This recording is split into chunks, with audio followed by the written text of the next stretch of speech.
నమస్తే, సనాతన ధర్మం ఛానల్ కి స్వాగతం. మనతో పాటుగా అమ్మవారి ఉపాసకులు రాఘవేంద్ర శర్మ గారు ఉన్నారు. ఆయనతో మాట్లాడతాం. నమస్తే అండి. నమస్తే. చాలా మందికి రుణ బాధలు ఉంటాయి. అంటే రకరకాలుగా ఒకళ్ళకి అప్పు ఇవ్వడము, అవి తొందరగా రావు. అప్పులు ఇవ్వడము కాకుండా అప్పు చేయడం కూడా ఉంటుంది, అవి తీర్చలేము. చాలా సమస్యలు ఉంటాయి.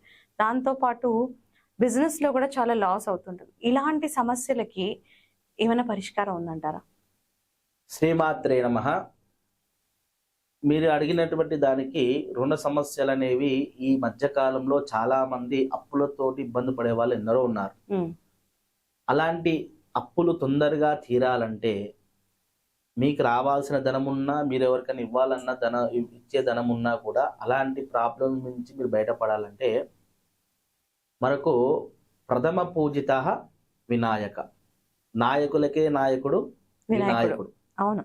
మన శాస్త్రంలో ఎందరో దేవతలు ఉన్నా కూడా అందరికన్నా చిన్నవాడు ఎవరంటే వినాయకుడు. కానీ ఏ దేవత పూజ చేయాలన్నా ముందు ప్రథమ పూజిత వినాయక అని చేయాలి. ఇక్కడ రుణ సమస్యలు తీరాలంటే మనకి ఎవరు అనుగ్రహం ఉండాలంటే ముందుగా గణపతి అనుగ్రహం ఉండాలి. ఓకే.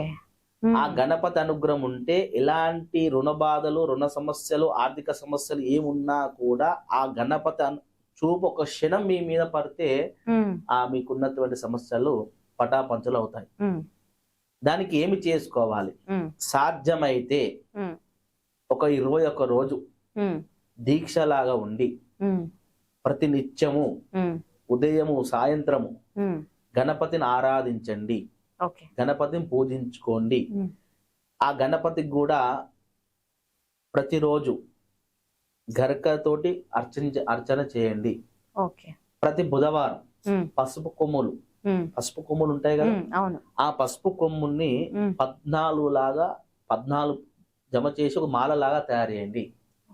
మాలలాగా తయారు చేసి ప్రతి బుధవారం పసుపు కొమ్ములు ఆ స్వామి మెడలో వేయండి. వేసి మర్నాడు తీసేయండి. తీసేసి అదేం చేయాలి? మీరు మీ సింహద్వారానికి కట్టాలి. అలా ప్రతి బుధవారం చేసుకోవాలి. ప్రతిరోజు గరక సమర్పించాలి. గణపతికి ఇష్టమైన నైవేద్యం కాస్తంత బెల్లం పెట్టండి. రుణ విమోచన సూత్రం అనేది ఉంటుంది, అది ప్రతిరోజు ఖచ్చితంగా చదవండి. ఇలా 21 రోజు క్రమేపీ చేస్తూ ఉండండి.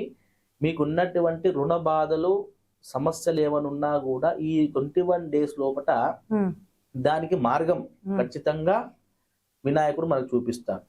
ఒకవేళ 21 డేస్ వ్యాపార రీత్యా, ఉద్యోగ రీత్యా కుదరని వాళ్ళు కూడా ఉంటారు. అలా కుదరని వాళ్ళు ఎవరైనా ఉన్నా ప్రతి బుధవారం వారానికి ఒక రోజైనా నియమ నిష్టలతో ఉండి, లేదా నెలకు ఒక రోజు మనకు సంకట చతుర్థి వస్తుంది, ఆ రోజైనా నెలకు ఒక రోజైనా ఇలా చేసుకోండి. ఇలా చేయడం ద్వారా చేయడంగానే ఫలితం అయితే రాదు, చేస్తూ నిదానంగా వస్తుంది. చేస్తూ 100% గణాలకు అధిపతి, విఘ్నాలకు అధిపతి. ఎలాంటి విఘ్నాలు, ఆటంకాలున్నా తొలగిపోవాలంటే వినాయకుని అనుగ్రహం ఉండాలి. అంటే మీకున్నటువంటి ఈ రుణ బాధల సమస్యలు తొలగిపోవాలంటే ఈయన అనుగ్రహం ఖచ్చితంగా ఉండాలి. ఈయన అనుగ్రహం కలగాలంటే మరి ఆయన సేవ మనం చేస్తుండే. ఎలా చేయాలి? సాధనా సాధతే సర్వం అన్నారు. ఏదైనా మన సాధన చేస్తూ ఉంటేనే ఫలితం అనేది వస్తుంది. కాబట్టి ఆ భగవంతుని అనుగ్రహం ఒక క్షణం మన మీద పడితే చాలు. ఈ 21 రోజులల్లా మనం చేసేటువంటి పూజ, మనం చేసేటువంటి ఒక వ్యవస్థకు భగవంతుడు ఒక్క రోజున ఒక క్షణం అన్న మీ మీద పడదా? వీడు నా కోసం ఇన్ని బాధలు పడుతున్నారు, ఆర్థికంగా ఇబ్బందులు ఉన్నారు, వాడిని కాపాడాల్సిన బాధ్యత నాకుంది అని భగవంతుడు ఒక క్షణం ఆ కన్నురెప్ప నీ మీద పడితే అరుణ సమస్యలని పటాపంచలు అయిపోయినట్టే కదా. నీకు రావాల్సిన ధనం నీకు వస్తుంది, నువ్వు ఎవరికైనా ఇవ్వాల్సిన ధనం ఇస్తావు. ఎలా ఇస్తావంటే నువ్వు చేసేటి వృత్తి, ఉద్యోగంలో, వ్యాపారంలో ఆటోమేటిక్ అభివృద్ధి చెందుతుంటావు. ఆ వచ్చిన ఆదాయంతో నీకున్నట్టు సమస్యలన్నీ తీరుతాయి. అదొక రుణ బాధలకే కాదండి వినాయకుడు. ఈ ఇంట్లో చదివేటువంటి విద్యార్థులు ఏమంటారు, మానసికంగా ఎదుగుదలలో కొంతమంది చదువులు ఆటంకాలు జరుగుతూ ఉంటాయి. ఆటంకాలు పోవాలన్నా, ఉన్నతమైన చదువు చదవాలన్నా, మంచి జ్ఞానాన్ని రావాలన్నా, మంచి సద్బుద్ధులు రావాలన్నా వినాయకుడిని ఆచరణ చేస్తే ఆ పిల్లల విషయంలో కూడా, చదువు విషయంలో కూడా స్పెషల్ గా ఈ పర్టికులర్ డే సంకటహర చతుర్థి నాడు చేస్తే ఇంకా విశిష్ట ఫలితం ఉందంటారు? ఉంటుంది, 100% ఉంటుంది.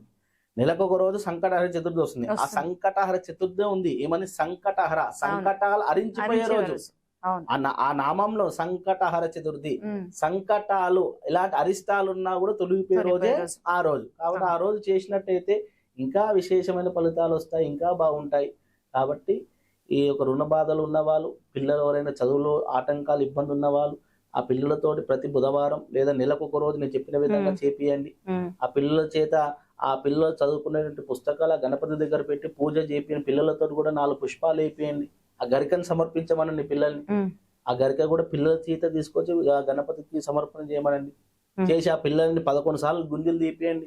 గణపతికి ఇష్టమైంది నమస్కారం, ఇలా నమస్కారం చేసి ఇష్టపడ్డాడు వినాయకుడు. ఉమ్. ఖచ్చితంగా ఎంతటి వారైనా సరే చాతనైన వాళ్ళు ఉమ్. ఖచ్చితంగా బింగిల్ అంటేనే ఆయనకి ఇష్టం అండి. ఇష్టం. బింగిల్ తీసినట్టయితే ఇంకా పిల్లలకు ఉన్నటువంటి సమస్య ఏమున్నా తొలగిపోతాయి గణపతి అనుగ్రహం వల్ల. కాబట్టి ఆ పిల్లలతో ఆ పరిహారం చేయించుకోండి. పెద్దవాళ్ళు నేను చెప్పిన విధంగా చేసుకోండి. మీకున్న కష్టాలన్నీ తీరుతాయి ఆ స్వామి అనుగ్రహం వల్ల. ఓకే, చాలా చక్కగా చెప్పారు. థ్యాంక్ యూ అండి.